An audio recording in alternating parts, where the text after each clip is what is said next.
Hi guys! Welcome back to my channel. So for today's video, magpiprint and cut tayo using CorelDRAW 2019 and CO2 laser machine. So itong photos na to is nakuha ko lang online.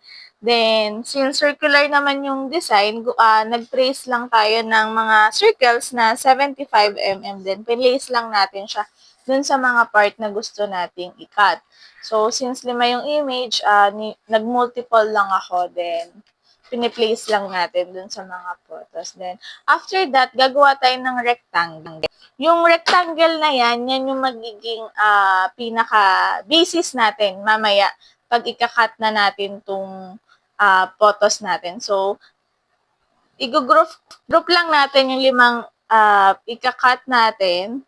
Then, print na natin to. Tinanggal ko lang yung outline niya since hindi naman natin kailangan yun pag magpiprint. So, print lang natin to. After natin i-print, ang gagawin natin is ika-cut natin yung mga edge nung pinrint natin na image. Ika-cut natin yung gilid.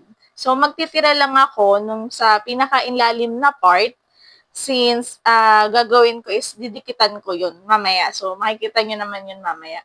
So, i-cut lang muna natin tong image na to, then magpo-proceed tayo mamaya dun sa pinaka gagawin nating parang pinaka-jig niya. Para dun na lang kayo na magpe-place ng mga ika-cut nyo. So, importante na pantay yung pagkakakat natin dun sa mga sides nung ating sticker or nung paper na ikakat nyo. So, ayan, pansin nyo, dun sa may dulong part, merong hindi nakakat kasi pagdidikitan natin siya mamaya.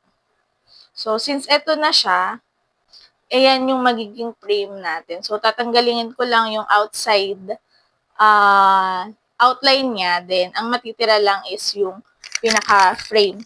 So, ito guys, meron tong nilagay tayo na color since pagka walang color is hindi nababasa ni Corel, nag-outline siya, so nagdo-double pa. So, start lang natin.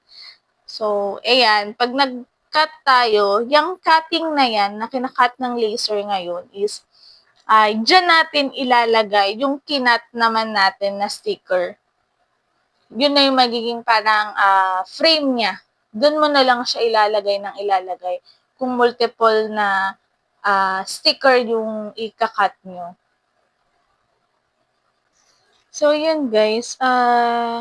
Medyo madumi lang din yung laser namin. Please disregard na kasi hindi ko pa siya na maintenance. Then, after niya na nakuha na natin yung rectangle na yan or nakat na natin, then, ang gagawin natin, itatanggalin natin yung color fill nito. Okay? Tatanggalin natin yung color fill niyan.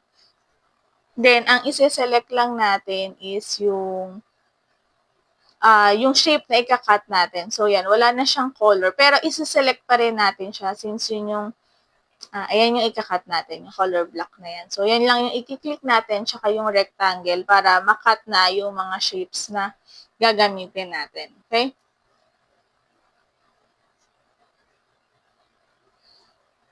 So, yan. Naka-add yan yung shape. Then, gagawin natin, ito na yung sticker natin. Ilalagay na natin siya dun sa may rectangular na ginawa natin. Actually, pwede naman to, hindi nyo na siya ika-cut. Ang gagawin nyo na lang, yung pointer ng laser is itatapat nyo lang dun sa may pinakakanto nung paper nyo. Kaya lang, mas feeling ko mas 0-0 or mas accurate siya pagka ganito yung ginawa.